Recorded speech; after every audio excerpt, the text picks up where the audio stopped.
A rádio e a TV Brasil Espírita apresentam Regeneração.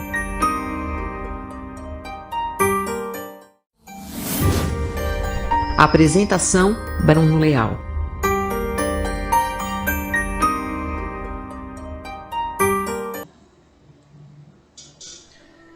Olá, que a paz do Cristo esteja conosco. Sejam muito bem-vindos a mais um programa Regeneração, Rádio Brasil Espírita, e cada um de nós conectados nessas ondas vibratórias de luz, de paz, de bem. A gente vem falar hoje, nesse programa, sobre uma personalidade que transformou a história, muito especialmente do nosso país e do nosso planeta. O Chico do Cristo.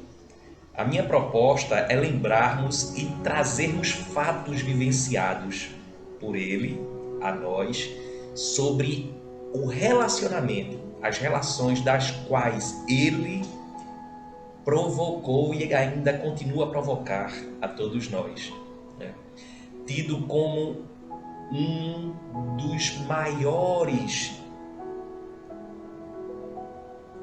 seres humanos existentes no planeta e no Brasil, né? Que tivemos a felicidade, a honra, o privilégio de termos aqui por tantos anos, 92 anos, né?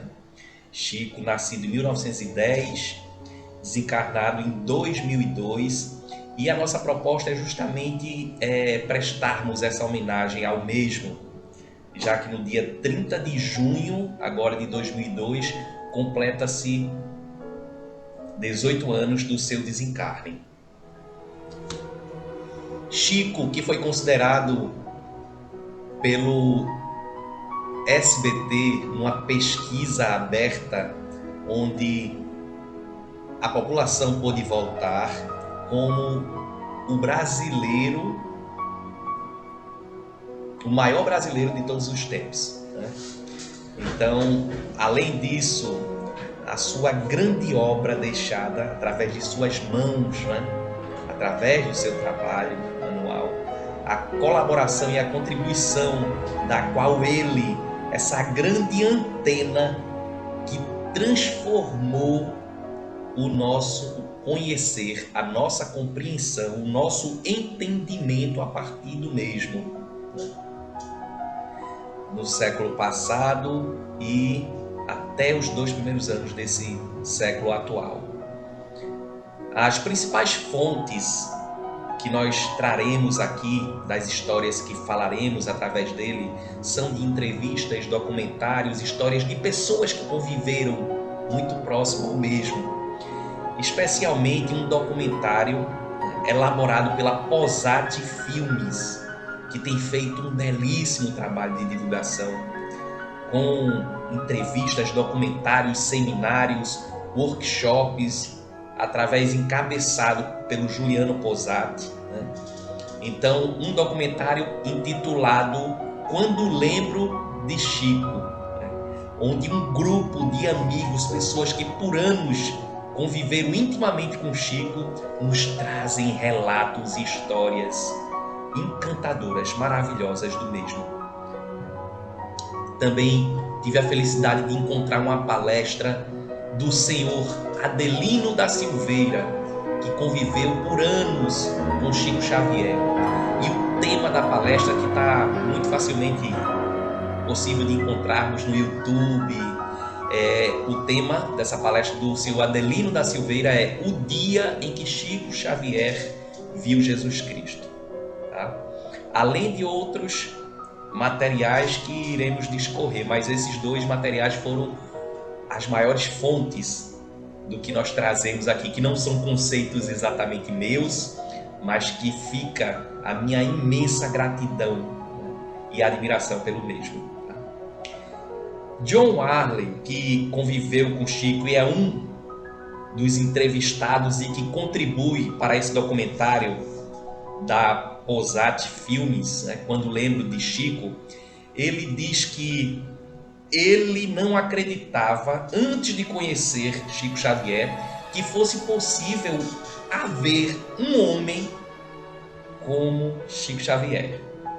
Achava que seria provável ou possível exagero, né? Mas que a partir de então, ao conhecê-lo, ele entendeu a possibilidade e a realidade de existir um homem como Chico Xavier, né? Um homem tão bom, né, como Chico Xavier. Saulo Gomes, que também conviveu por anos, né, repórter, jornalista, escritor, trabalhou muitos anos na TV Tupi. Ele diz que Chico vivenciou ao menos por 75 anos em prol da sociedade, em favor de todos, sem pensar praticamente nele sequer, né? O quanto ele estava o tempo inteiro focado no benefício, no auxílio, no esclarecimento da população, dos demais.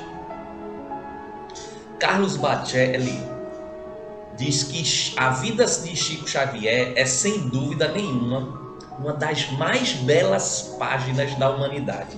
Olha só. Ele traz a reflexão de que cada um de nós trazemos a nossa história, as nossas páginas.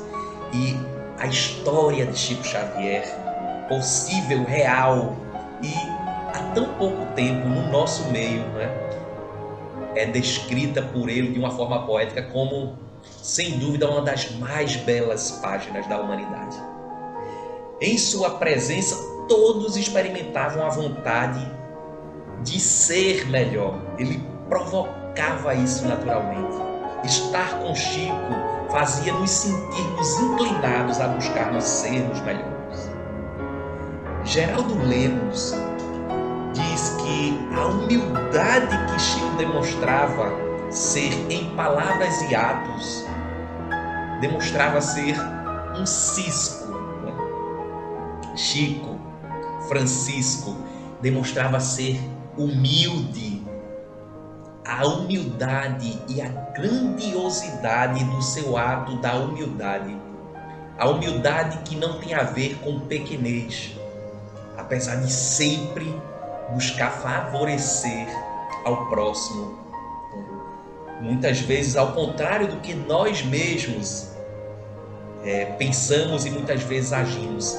Essa humildade que tem a ver com fertilidade, produtividade, utilidade, que está contida nos sábios, como ele tão bem vivenciava a todos nós. Ele demonstrava no seu trato, no seu agir, uma humildade ao ponto que parecia ser pequeno aos olhos do universo e se demonstrava tão diferente, especial e grandioso a todos nós, né? A Nena Galves diz que a atitude dele, como ele se portava, como ele se expressava, ele demonstrava ser o menor de todos pela forma tão singela, simples, né? Porém, ao mesmo tempo, tão grandiosa e maravilhosa. Ele tinha uma nobreza, apesar de sem nenhum aparato ou recurso que demonstrasse valores financeiros, riquezas monetárias. Ele era desprovido o tempo inteiro. Ele gostava e vivenciava exatamente a vida dessa forma, mas ao mesmo tempo se mostrava tão claramente, tão rico em virtude e valores a todos nós. As reuniões públicas nos centros, desde as épocas que Chico fundou, eram extensas, né? A partir do momento que os trabalhos foram surgindo, os vários anos, né, que ele presidia, dirigia os centros espíritas, frequentemente iniciavam no início da noite iam até quase frequentemente o amanhecer do dia. Isso muitas vezes de segunda a segunda.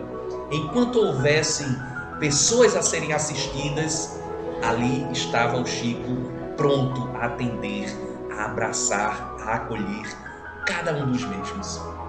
Lembro-me de uma reportagem de 1985 do Gugu Liberato, né, em qual ele fez uma entrevista com Chico já com a idade, né, avançada, em 1995, desculpe-me. Chico já com a idade avançada e é questionado no final, se Gugu pergunta a Chico se ele lembrava, vinha alguma memória, né, de sua mãe, alguma época, a mãe dele que desencarnou, ainda quando ele estava na fase de infância, aos 5 anos de idade, né? E ele, com muita tranquilidade, assim como ele era e demonstrava, ele conclui uma belíssima entrevista, buscando, apesar da sua idade avançada, uma belíssima canção que ele cantava e que a sua mãe gostava muito de escutar através do mesmo. A sua memória prodigiosa de tantas décadas depois, apesar de poucos anos de convivência física com a sua mãe, né, na vida física, ele lembrava e emocionou, trazendo o desfecho dessa entrevista de uma forma surpreendente e muito emocionante.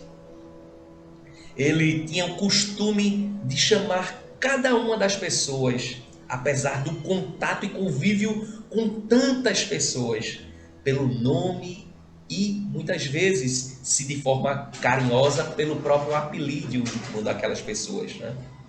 Certa vez, ele estava no meio de uma multidão onde várias pessoas cumprimentavam Chico e ele cumprimentava elas sempre com muita alegria e tranquilidade, e ele puxava balinhas, doces e ia presenteando aquelas inúmeras centenas de crianças, né, com doces e balinhas, e ia citando o nome de cada uma delas.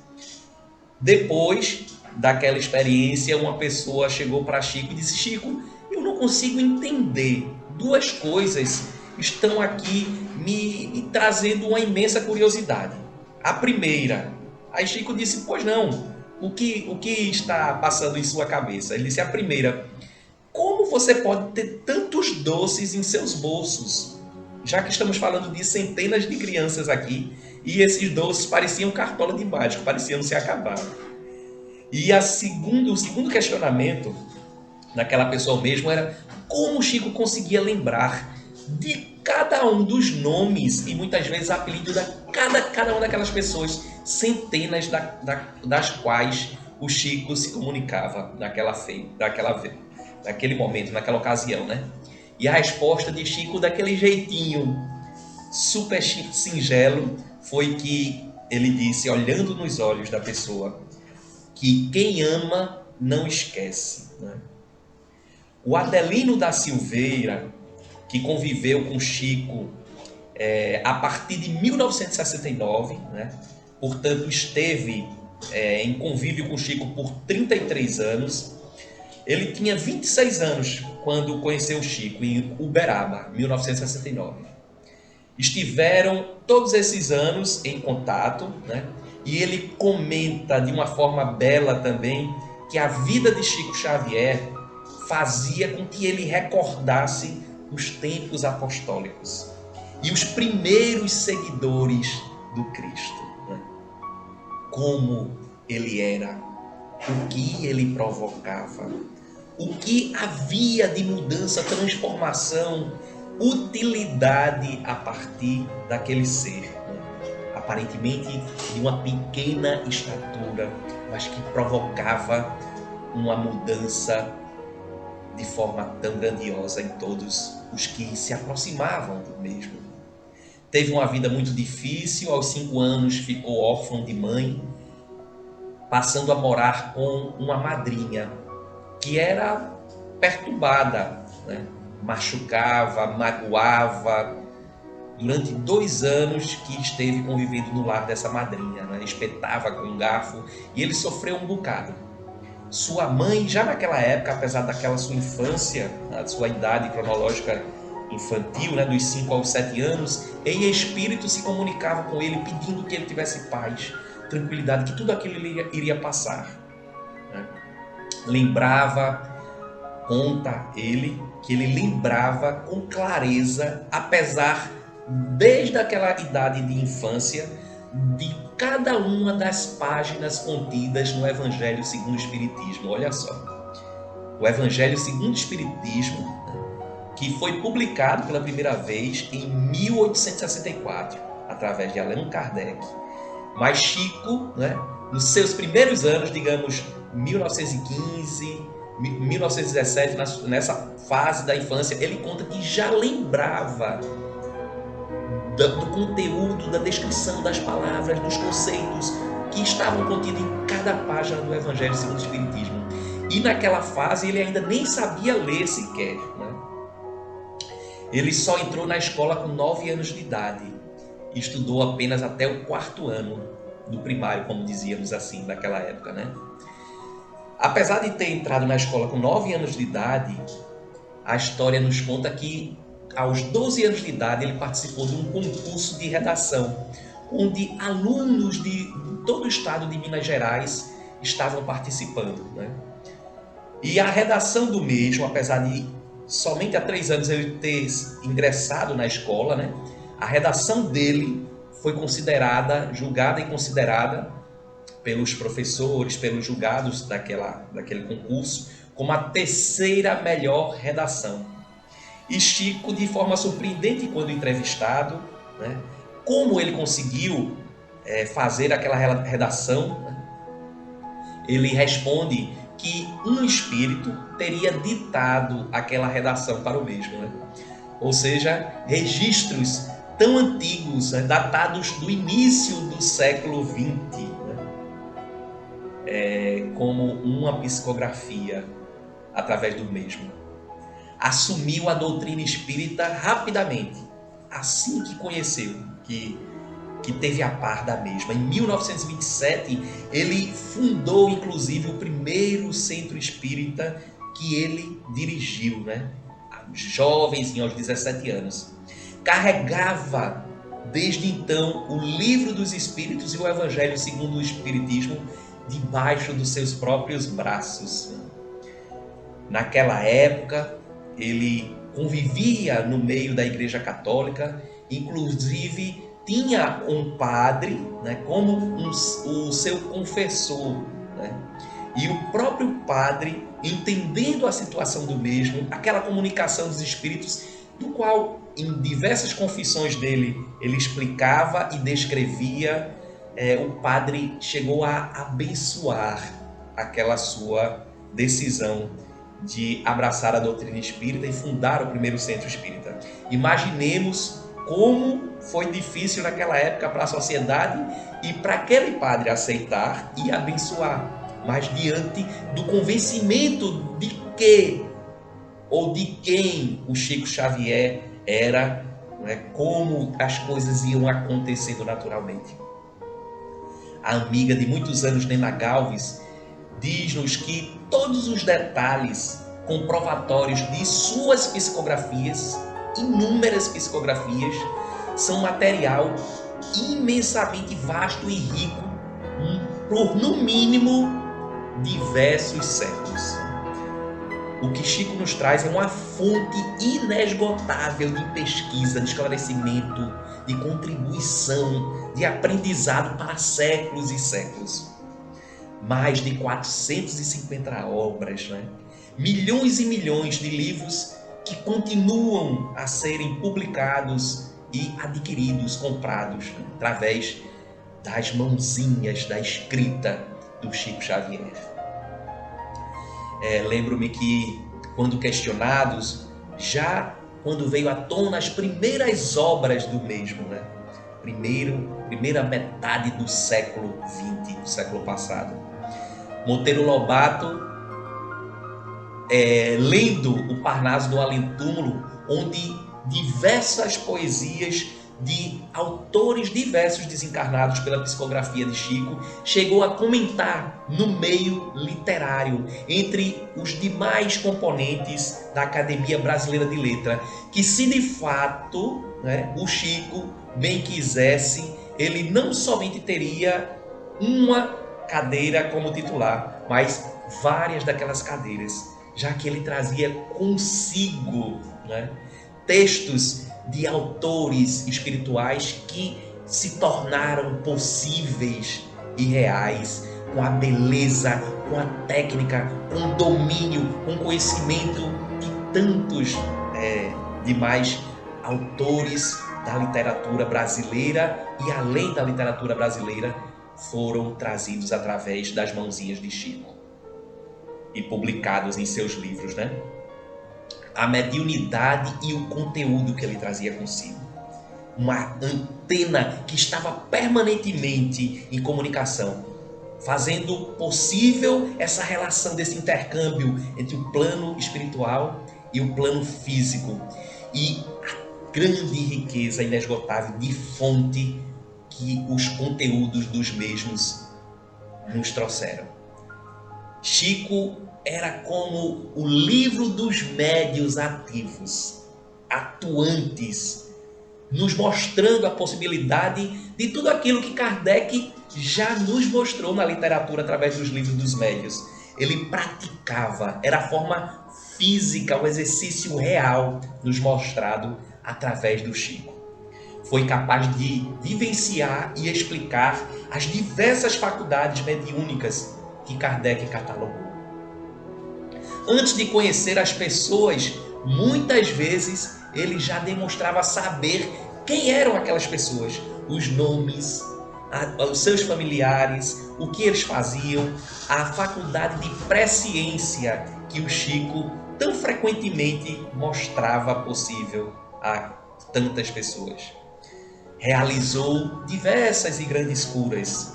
Um exemplo também trazido nesse documentário, Quando Lembro de Chico, da Posati Filme, comenta sobre um senhor que passava por um problema de difícil resolução. Uma doença que assolava uma ferida do joelho até o seu tornozelo. E ele já tinha gastos todos os recursos possíveis, ido a diversos médicos e não conseguia resolver se curar daquela dor, daquela chaga, daquele drama, daquela situação.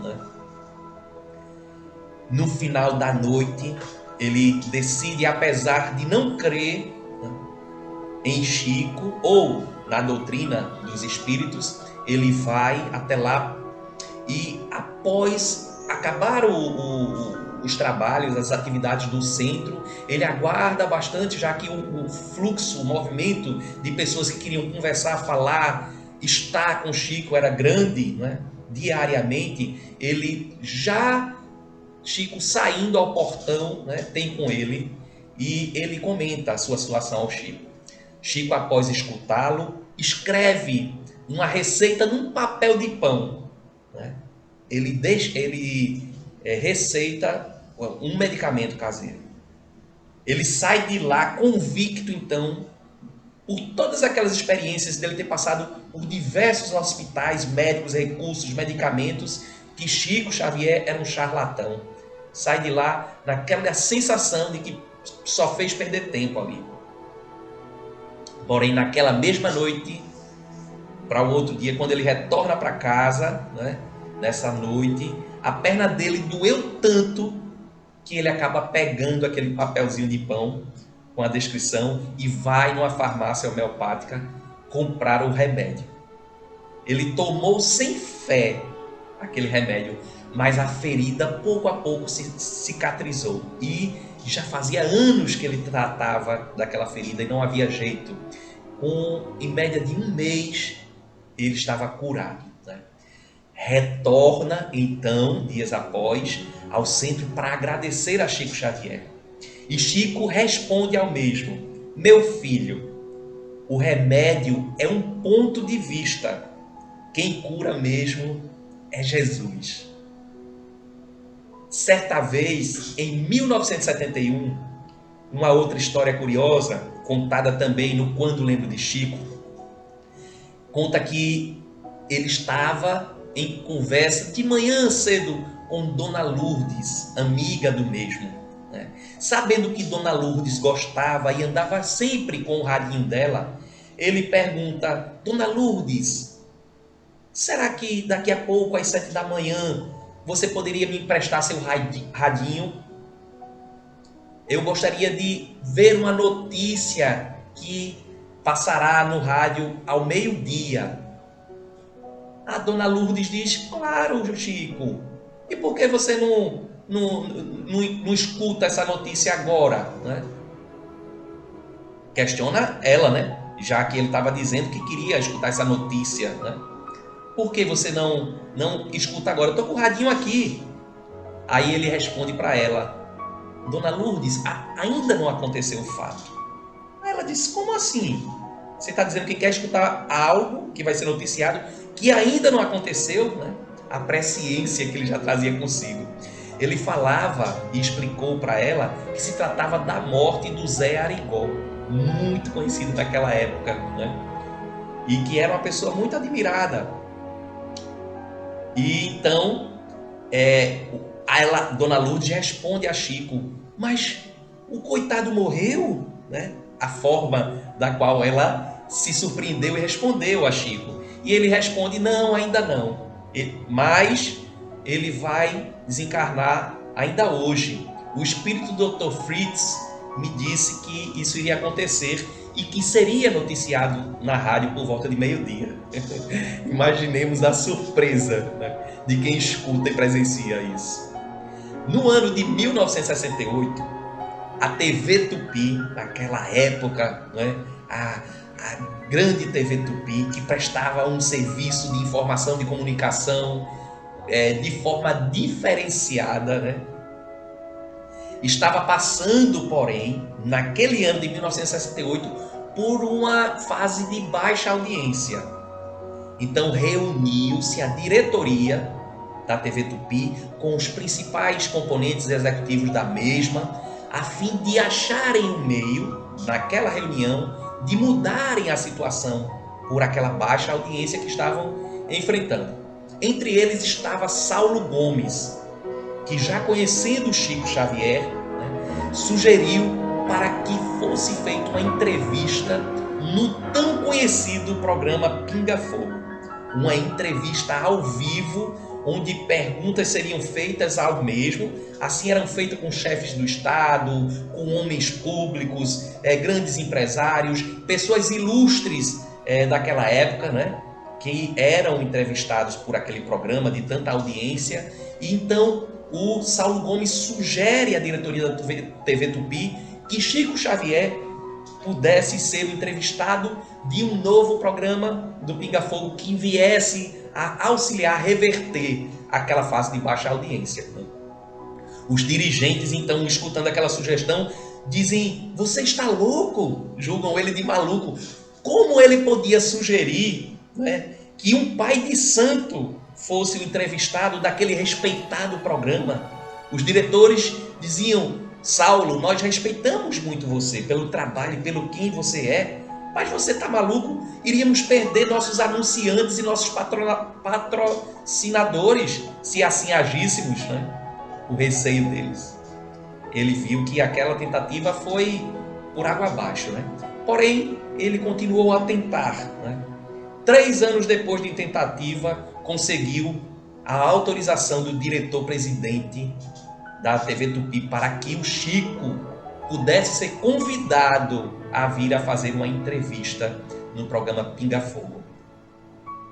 Saulo foi procurar então Chico, que, escutando aquele convite, respondeu que não seria adequado ele participar daquele programa, porque a doutrina espírita merecia todo o cuidado e que não seria adequado então que ele viesse fazer aquela participação, né?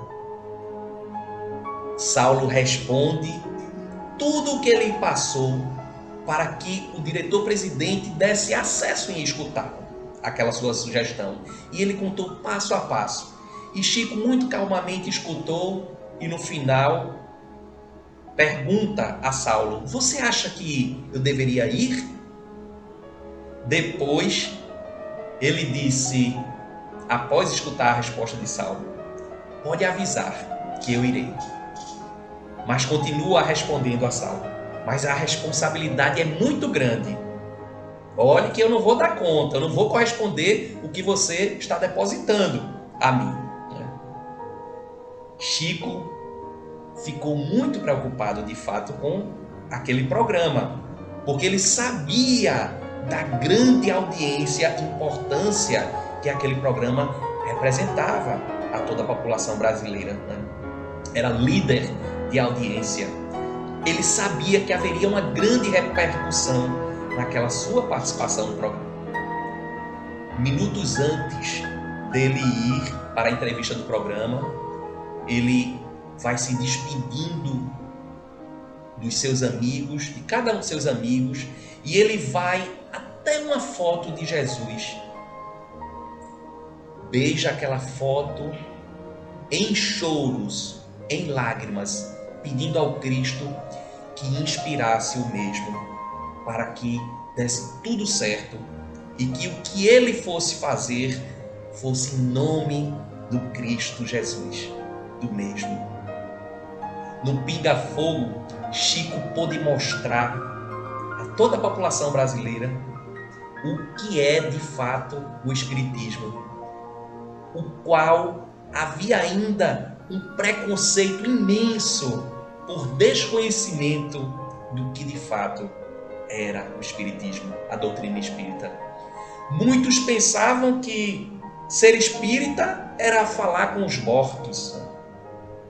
Porém, Chico ensina que espiritismo é aprender a conviver com os desencarnados e também com os encarnados. Portanto, aprendermos a nos relacionarmos, nos darmos também com os vivos da vida física, né? É a resposta de Chico, é a reflexão que Chico nos diz, que nos deixa o objetivo, a mudança, a transformação do nosso olhar sobre essa doutrina. A partir de então, 1971, programa Pinga Fogo, foi um marco na história da TV brasileira, recorde absoluto de Ibope.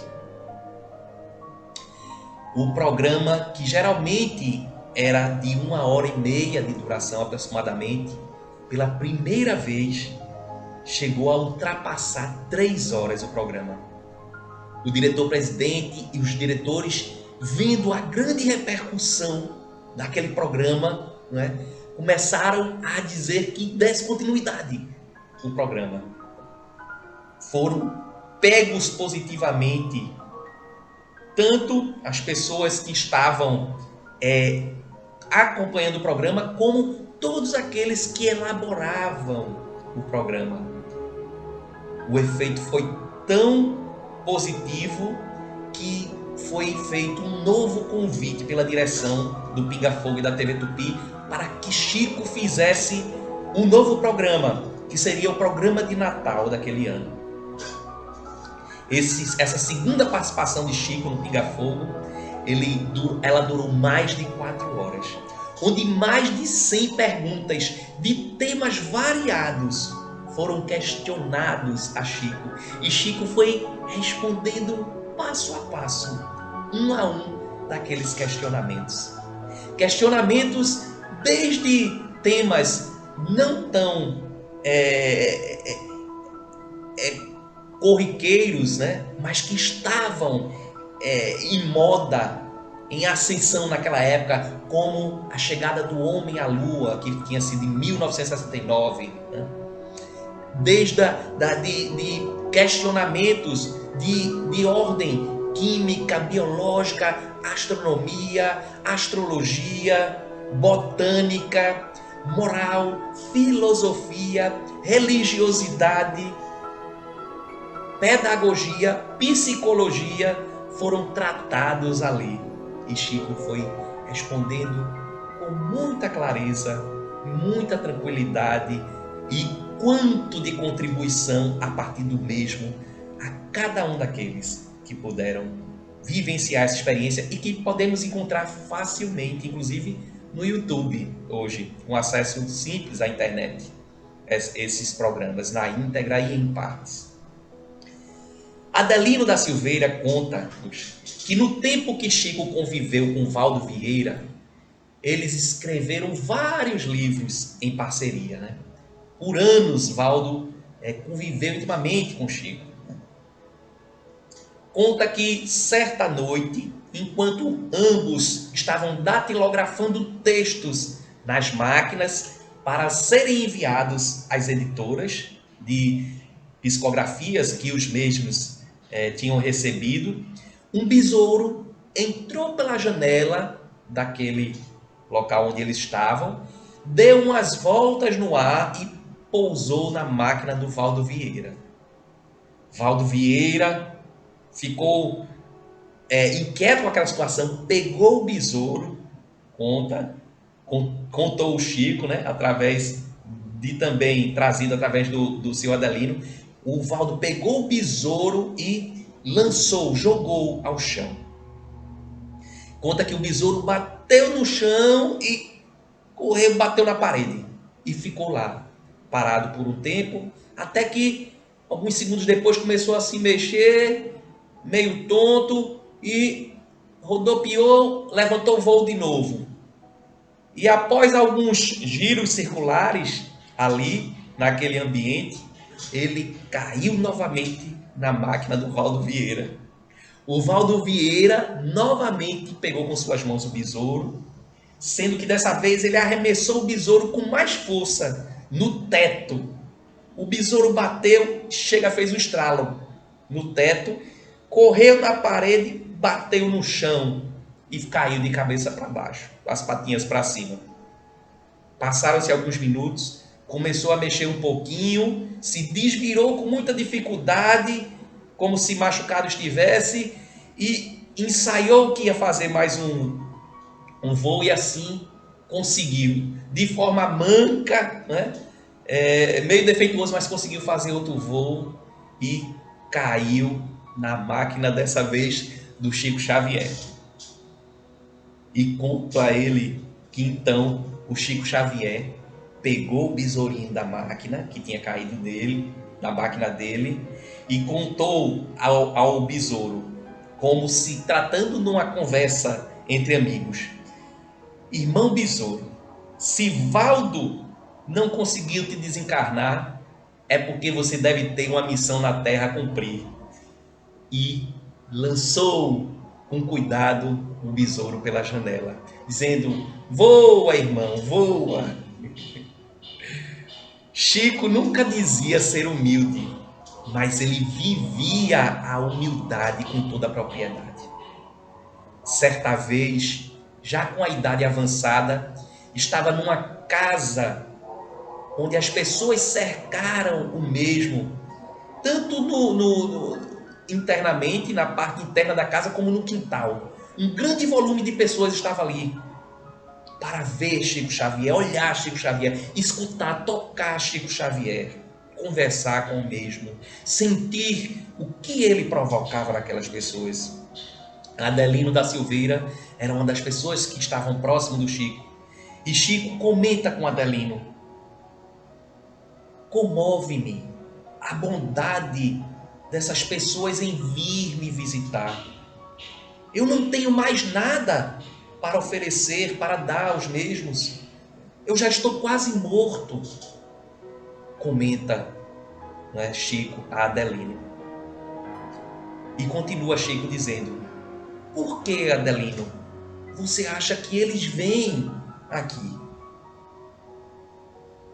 Adelino conta em sua palestra que então, naquele momento, ele lembrou de quando Cristo esteve na Terra e de cada uma daquelas passagens que ali trazia. Como o amor atuante acaba provocando, convencendo, atraindo pela grande necessidade que nós temos de nos aproximarmos do amor. Nesse tempo de quarentena, amigos, lembro de duas histórias também contadas nesses materiais.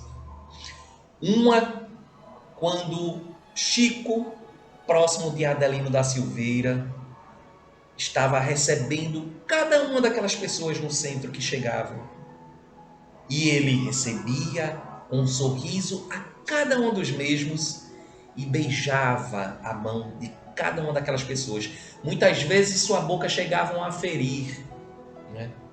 O corpo já cansado, a pele ressecada, e de tanto demonstrar o carinho através do beijo, né, em cada mão que o Chico dava. Aí o Adelino pergunta ao Chico por que ele beijava as mãos de todas aquelas pessoas.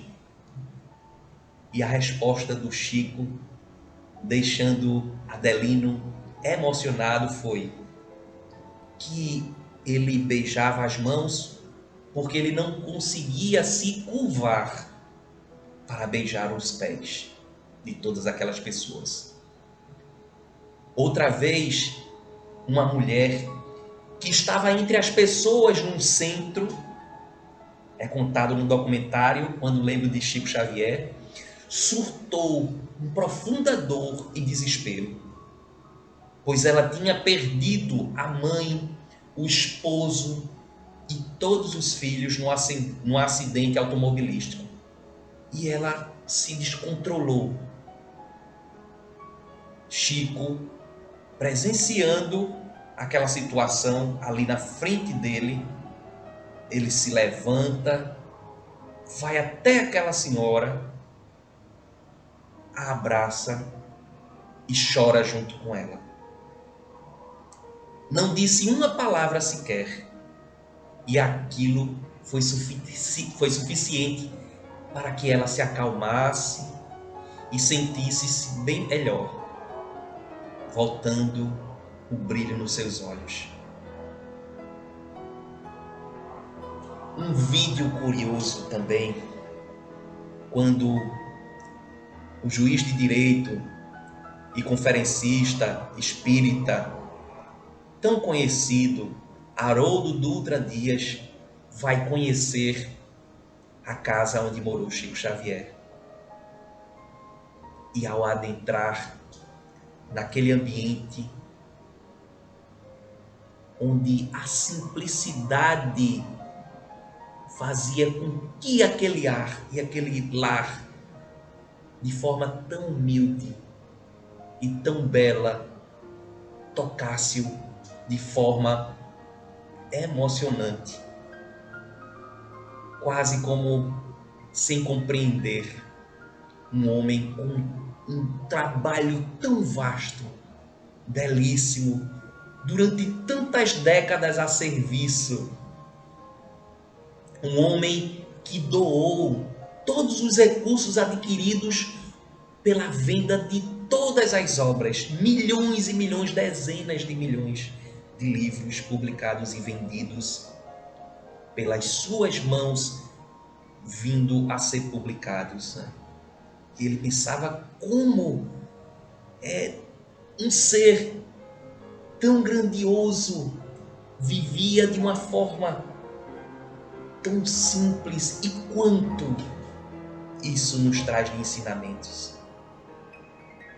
Um homem, de fato, nascido do Espírito, o desapego material do professor Chico Xavier a cada um de nós.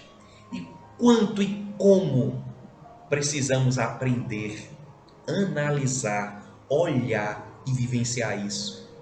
Em fases como essa, que nós muitas vezes perdemos empregos, que empresas fecharam, que recursos diversos se esvaíram em função da quarentena, da dificuldade econômica, dos recursos terem se destinados a tratamentos de saúde, a medicamentos. Quantas situações difíceis e quanto consolo de confiança, de esperança que Chico nos ensina através do seu belíssimo exemplo. Jesus disse-nos no Evangelho de João, através de João, capítulo 14, versículo 18: não vos deixarei órfãos, nenhum de nós. O Cristo, mestre, guia, amor da humanidade, ele não desampara cada um de nós. Tenhamos tranquilidade, paciência, confiança, força, paz, que tudo haverá de passar. Nossa gratidão a Jesus, a Kardec e também ao tão estimado Chico Xavier. No documentário, quando lembro de Chico, de uma forma tão linda, eles concluem, aqueles amigos que conviveram por tantos anos com Chico, esclarecendo que o povo buscava Chico Xavier porque sentia saudade do Cristo Jesus. E através do mesmo percebia pelas atitudes, pelas ações, pelo bem com que ele trazia de característica íntima à disposição de todos, supriam e satisfaziam de forma a se sentirem mais felizes com o convívio do Chico Xavier. Em breve nos abraçaremos e voltaremos a nos beijar com mais tranquilidade, como de costume, e nós brasileiros também sabemos e aproveitamos as diversas formas de expressarmos nosso carinho, nossa ternura. Em breve, isso será conquista alcançada a todos nós, e melhor ainda do que antes. Um beijo fraterno. Obrigado, Chico. Obrigado, Kardec. Obrigado, Senhor Jesus. Que a paz de Cristo também sejamos nós. Beijo fraterno. Fiquemos com Deus.